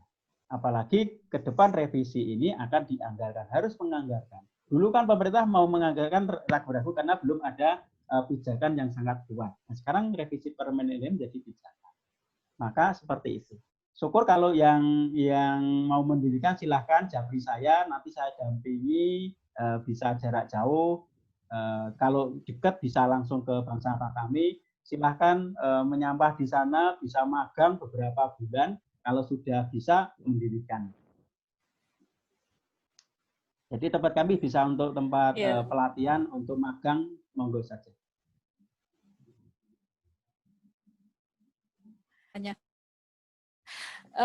Ini banyak sekali Pak pertanyaannya Pak ternyata Pak. Kita lanjutkan saja ya Pak ya. Ini banyak sekali yang tertarik. Khususnya ada yang menanyakan tadi kan, apakah ada konflik antara bank sampah dengan pemulung atau pengusaha penampung yang pernah dialami mungkin dan kemudian bagaimana cara mengatasinya? Baik. Kalau selama 12 tahun kami berjalan fine-fine saja, Mbak. Kami malah tetangga saya itu juga pemulung. Ya, banyak pemulung tetangga saya. Selatan rumah, agak 50 meter dari rumah, pemulung semua. Tapi mereka fine dengan kami. Bahkan gini, mereka pinter. Sampah yang nilai rupiahnya besar, kertas misalnya besi, dia langsung jual. Karena tuntutan perut. Kami nggak bisa melarang. Silahkan saja Ibu. Silahkan saja Bapak. Tapi kalau sampah-sampah yang nilai rupiahnya kecil, dia tabung di bank sampah. Justru itulah kita kolaborasi dengan pemulung. Untuk apa? Bersama-sama ngopeni plastik yang bertebaran. Kalau bank sampah itu skema awal kan hanya untuk rumah tangga ngelola di rumah tangga. Tapi pemulung ini kan bergerak kemana-mana. Keliling gitu. Tapi begitu mengetahui bank sampah itu menerima plastik, ya dia mau mengambil plastik itu. Artinya membantu menyelamatkan lingkungan dari sampah plastik. Terus setelah dicuci juga bisa ditabung di bank sampah. Gitu. Jadi malah kita sinergi. Justru kami ingin mereka kalau bisa apakah dia atau keturunannya jangan jadi pemulung karena apa? Resiko kesehatannya tinggi. APD-nya jarang komplit. Kemudian stigma sosial masih banyak di masyarakat yang negatif. Maka silahkan jangan jadi pemulung tapi jadi pembeli sampah. Tentu harganya harus berimbang.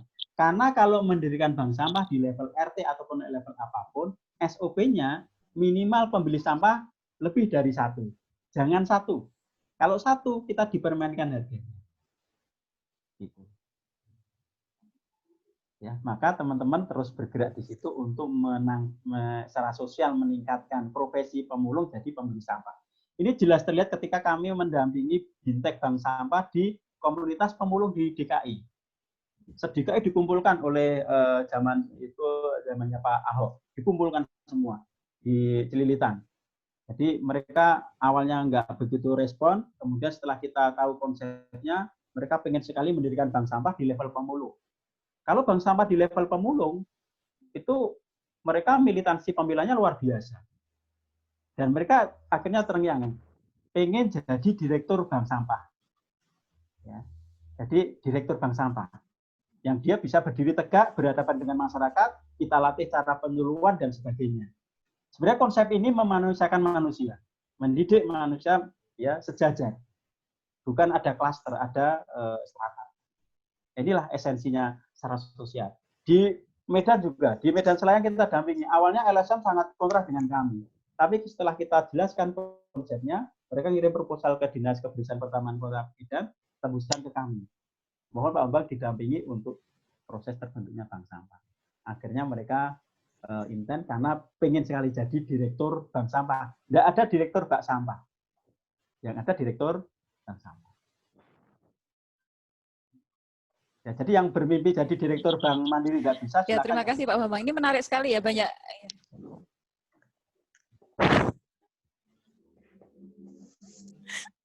Iya, Pak. Ini menarik sekali, banyak konsep-konsep baru, yaitu tadi ada bank sampah pemulung, kemudian tadi sudah disebutkan sebelumnya, yaitu bank sampah rumah sakit dan puskesmas, ya Pak Y. Ini ada banyak pertanyaan dari Pak Cahyo Dwi Kuncoro dari RSU Palang Biru Gombong.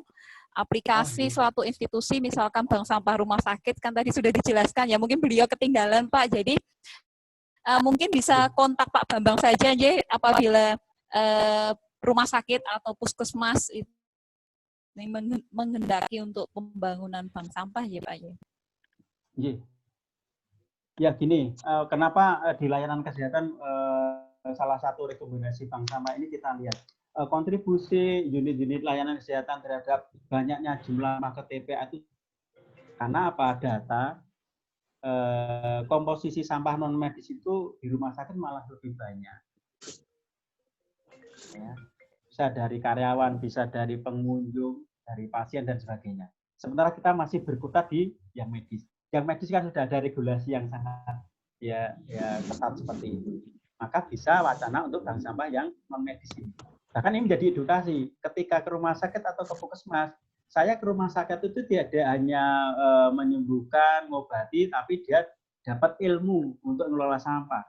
Maka puskesmas di wilayah kerja binaan mereka teredukasi. Ada hubungan yang sangat erat antara puskesmas dengan masyarakat lewat akadnya sampah ini, sampah yang non medis. Jadi mereka ke puskesmas, ke rumah sakit itu bisa belajar edukasi, tidak hanya berobat saja. Itu esensinya. Dan kemarin di Mogiri juga, bahkan sistem ini pengen menjadi media menghibur untuk pasien-pasien yang korban gempa. Jadi ibu-ibu sambil belajar membuat ekobrik, ternyata dokter di sana itu pengen mengajari bagaimana mengurangi stroke dengan gerakan membuat ekobrik. Jadi gerakannya terstruktur, teratur gitu, lewat bank sampah. Gitu. Satu kali. Sebelah pojok kiri. Kemudian yang ini Pak, mohon maaf ini suara geser.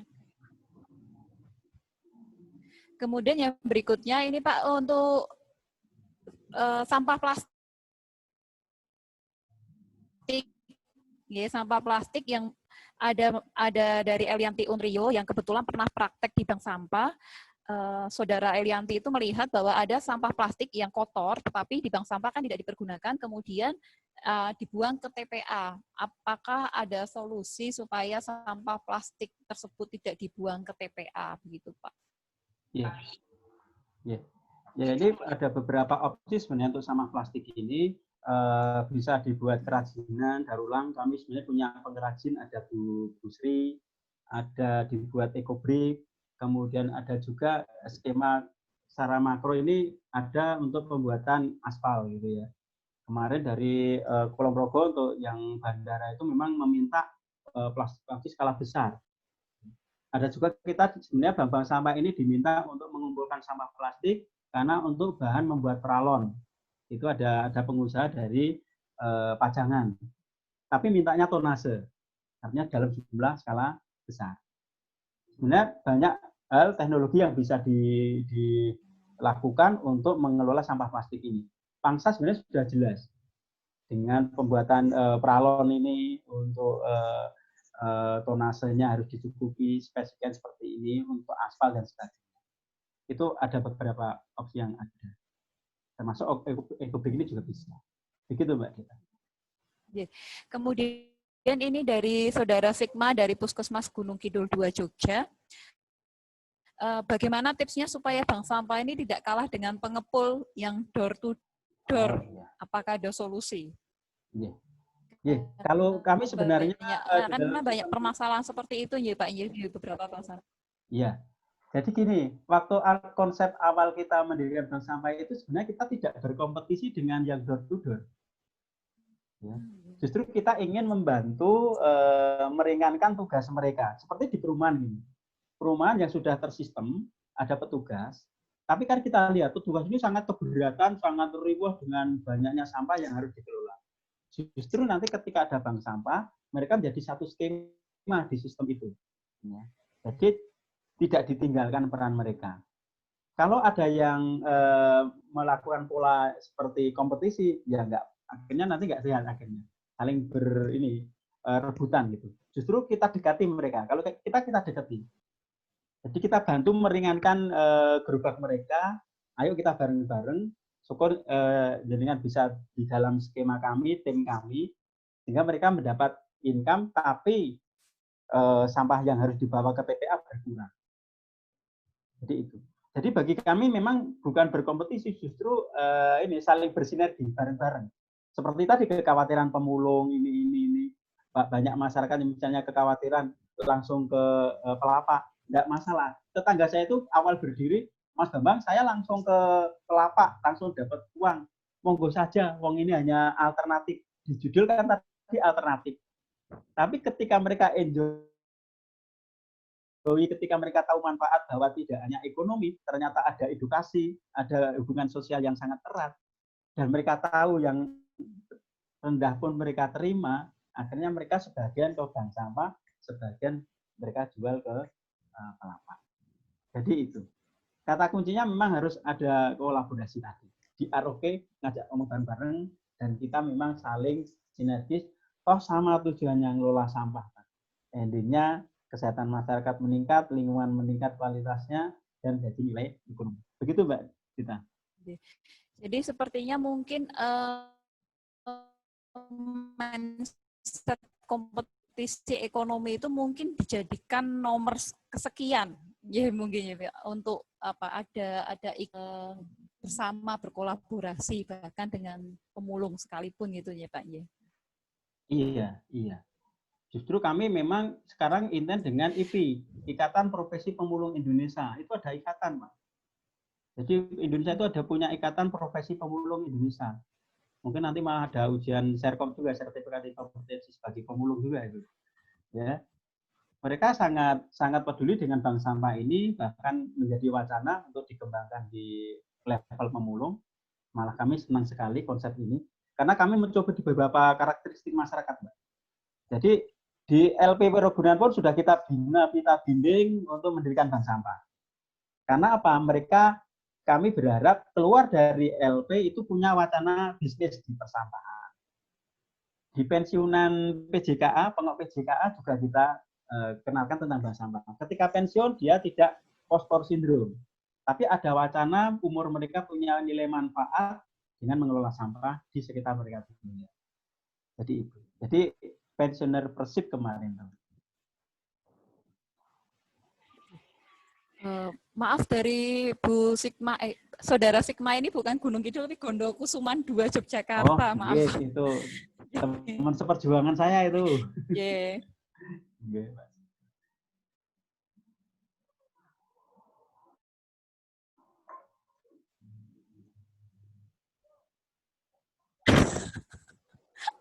Ya, temannya Pak Bambang semua ini di sini. Ini sanar-sanar bagaimana juga pengelolaan ini, sampah Pampers, Pak? Dan plastik yang berbau amis, Pampers dan. Oh iya, kalau level yang plastik memang kita rekomendasikan yang amis itu dicuci dulu, tapi tidak harus sampai dijemur dan dihilangkan baunya saja, kemudian bisa dikumpulkan di plastik. Kalau Pampers ini begini, kami sebenarnya sudah memproduk Pampers yang bisa dipakai berulang-ulang, ya, atau pembalut wanita yang bisa dipakai berulang-ulang. Bahkan di Sukunan pun teman kami Pak Iswanto juga memproduksi itu. Itu salah satu konsep untuk mengurangi. Jadi ini kita kembali ke yang awal. Dan ternyata ini sangat efektif untuk mengurangi sampah. Tapi ketika ternyata tetap masih ada Pampers, ya, kalau di STBM, di pilar keempat, ini SOP-nya begitu banyak tinja misalnya, itu jangan langsung dimasuk ke bak sampah. Harusnya dicuci dulu. Ya, karena resikonya cukup tinggi. Ya, untuk pengelolaan yang dikumpulkan di bak sampah. Tapi di skema yang terjadi di masyarakat juga ada yang langsung dibuang ke sungai. Memang ini sangat dilematis. Jadi ketika kita mewacanakan untuk Pampers ini, kita ada kasih 2 opsi. Ibu mau menggunakan sistem yang onset atau offset. Sistemnya apa? Kalau offset ini dikelola di luar. Tapi kalau kami dorong silakan dikelola di onset. Kalau misalnya punya satu lahan. Daripada dibuang ke sungai, ya dikelola di lahan mereka. Itu lebih bijaksana. Sepanjang belum ada layanan pengambilan sampah. Kalau ada layanan pengambilan sampah, SOP-nya harus dibersihkan dulu. Supaya tinjanya itu tidak berisiko ke petugas. Jadi ada opsi pertama, kita kembali ke model yang lama, Terus sekarang sudah mulai banyak produk-produk yang menjual untuk bisa dipakai berkali-kali. Tapi kalau masih ada, ini yang jadi pekerjaan kita. Kalau ada opsi-opsi, ya diminimalkan dibuang ke badan air, dikelola di on-site system di situ, di tempat mereka tinggal, mungkin dengan proses di rumah mereka, atau kalau memang sudah ada layanan pengambilan sampah, yang memang harus ada skema dibersihkan. Begitu Mbak Dita. Ya. Terima kasih Pak. Kemudian ada yang menanyakan lagi Pak, ini untuk bank sampah di layanan kesehatan, apakah harus dilengkapi dengan perizinan seperti halnya TPS B3? Oh iya. Yeah. Dari Pak Jadi Sukiono Puskesmas Palian. Ya, kalau selama ini memang di layanan kesehatan untuk perizinan, karena ini beda dengan yang layanan yang medis ya Mbak. Jadi yang khusus yang non medis. Artinya regulasinya tetap mengikuti yang non medis. Jadi tetap berjalan di situ. Beda kalau yang medis ini sangat hati-hati betul. Ini harus dijelaskan ini non medis. Artinya regulasi-regulasi mengikuti. Kalau misalnya nilai kegiatan itu akan menjadi bank sampah, terutama tuh yang non medis, nanti regulasinya ke revisi Permen LH nomor 13 tahun 2012. Ya, ikuti di sana. Karena beda kastanya. Maka nanti harus dijelaskan betul ini untuk yang medis atau non medis. Kalau kami bank sampah ini memang untuk domainnya yang non medis Mas Iryono. Jadi nanti regulasinya monggo nanti kalau sudah terbit kita akan share juga ke masyarakat tentang peraturan bank sampah ini di beberapa ranah, apakah di pedesaan, perkotaan atau di layanan kesehatan. Kita sedang membuat SOP kemudian pedomannya itu. Tapi saya menyambut baik kalau nanti Puskesmas Palian ini mendirikan. Toh kami punya banyak teman-teman di jejaring pengelola sampah mandiri di Gunung Kidul, banyak bank sampah di sana. Jangan khawatir nanti kolaborasi dengan teman-teman di sana.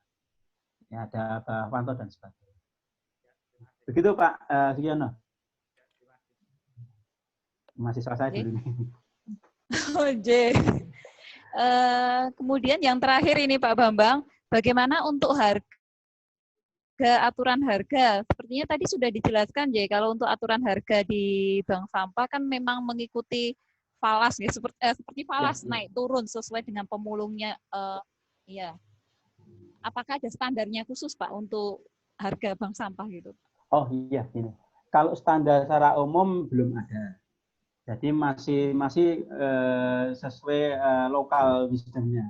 Tapi kalau bank sampah yang belum punya modal cukup, modalnya baru semangat ya dan kesepakatan, tolong jangan langsung menentukan harga. Jadi cukup menentukan jenis dan beratnya sampah. Baru ketika nanti sudah terjadi jual beli, itu baru kita sampaikan ke penabung. Ini sistemnya bagi hasil. Kalau dulu kami itu sistemnya bagi hasil, Mbak. Ada 15%, dapat 5%. Kalau si A itu dapat 100%, yang 85% masuk ke rekening penabung. Yang 15% masuk ke kas bank sampah. Itu pun harus atas kesepakatan. Jadi mengikuti sangat fleksibel. Ada yang 90, 10%, ada yang 80, 20%. Itu tergantung kesepakatan. Nah, yang 15% inilah sebagai ancang-ancang untuk nanti bank sampah itu menentukan harga. Karena tingkat kepuasannya lebih tinggi langsung menentukan harga. Harga ini nanti mengikuti pasar. Di tempat kami itu retailing profit selisih harganya itu kisaran 10-15% dari harga pasar. Maka kami sampaikan, memang Bapak Ibu harga kami itu lebih rendah dibanding dengan kelapa. Di-fairkan saja. Bapak bisa langsung ke sana atau percayakan ke kami. Jadi jangan khawatir mereka ke sana semua. Jarang terjadi seperti itu. Hanya paling 1 orang yang seperti itu. Ya, mereka mempercayakan kami. Bahkan di tempat kami di musim COVID pun 1 minggu ini banyak sampah-sampah tertumpuk di depan pintu dengan tulisan yang sudah dia tulis, kita sediakan kertas, dan hari Kamis kita eksekusi untuk dilakukan proses arbitrase. Jadi sangat fleksibel, rentangnya kisaran 10-15% ngambil selisih harganya. Tapi kadang-kadang kita juga melihat harga yang tinggi, yang rendah. Misal plastik, kadang-kadang kita nggak ambil retailing profit. Karena apa? Harganya sangat rendah. Kasihan kalau masih di 15%. Nah, kita ambil yang di tinggi, yang di besi misalnya. Begitu untuk selisih harga. Dan kami mencoba, kami punya dengan tim teman-teman itu Asosiasi Bank Sampah Seluruh Indonesia ini mencoba meningkatkan harga sampah ini dengan nanti menggandeng dengan asosiasi yang lain. Ya, asosiasi yang lain, Asosiasi Pengusaha Daur Ulang Sampah Indonesia itu siap mengambil sampah di bank sampah, cuma harus hitungannya tonase. Nggak mau dia ngambil di yang kecil-kecil. Maka tuntutan Bank Sampah Indo itu sangat penting untuk memenuhi target itu. Termasuk nanti pusat daur ulang industri itu juga dia ngambilnya hanya di Bank Sampah Indo. Maka nanti unit-unit akan setornya ke Indo. Jadi skemanya sedang kita susun, kita sedang kolaborasi dengan teman-teman di pusat, satu untuk regulasi sedang kita benahi, terbit ke depan, mungkin setelah COVID ini akan terbit, kemudian untuk tenaga penyuluh kami sudah alhamdulillah sudah bisa berjuang, sekarang akan dibutuhkan banyak tenaga penyuluh fungsional lingkungan hidup yang mudah-mudahan di kompetensi kita di Kesmas, di Kesling ini nanti bisa terakomodir di sana karena dibutuhkan banyak tentunya untuk tenaga penyuluh lingkungan itu sebagai pendamping salah satunya bank sampah. Begitu Mbak Dita. Ya. Terima kasih Pak Bambang Swerda untuk penjelasannya dari banyak pertanyaan sehingga kita jadi molor ya Pak ya, padahal sudah tepat waktu tadi mulainya. Terima kasih Pak untuk waktunya. Ya, siap. Terima kasih juga untuk para peserta yang sudah hadir di dalam acara kuliah pakar daring kali ini. Masih ada bertahan 130 peserta Pak di sini dari semula 200 peserta. Oke. Kemudian untuk materi nanti saya akan bagikan di Instagram kesmas.unrio, ada linknya di sana. Saya akan sertakan linknya, kemudian saya akan juga sertakan linknya di deskripsi WA grup peserta. Untuk sertifikat yang belum masuk email, mungkin bisa nanti tangani, karena biasanya 5 menit kemudian akan langsung diterima di email apabila sudah mengisi link tersebut. Ya, tapi silahkan nanti bisa kontak saya untuk tentang sertifikat. Ya. Terima kasih Pak Bambang Swerda, sudah banyak sekali penjelasan terkait dengan teknis, kemudian permasalahan, tips, dan trik juga terkait bank sampah di Indonesia, karena ini pesertanya juga nasional ya Pak, bisa dikatakan ini forum nasional karena sampai Bangka, Belitung, dan Batam juga. Terima kasih bagi para peserta semuanya atas partisipasinya, atas perhatiannya pada acara siang hari ini. Semoga semua ilmu yang ada di dalam forum ini bisa bermanfaat bagi kita semua, bermanfaat bagi lingkungan, bagi masyarakat kita semua. Terima kasih semuanya. Akhir kata kami sampaikan wassalamualaikum warahmatullahi wabarakatuh. Waalaikumsalam. Kuliah pakar daring yang hari ini. Terima kasih Pak. Ya, sama-sama ya. Terima kasih Pak. Salam ya. Assalamualaikum Bos. Jangan lupa tadi Pak materinya Pak. Siap, ya. Siap. Terima kasih Pak.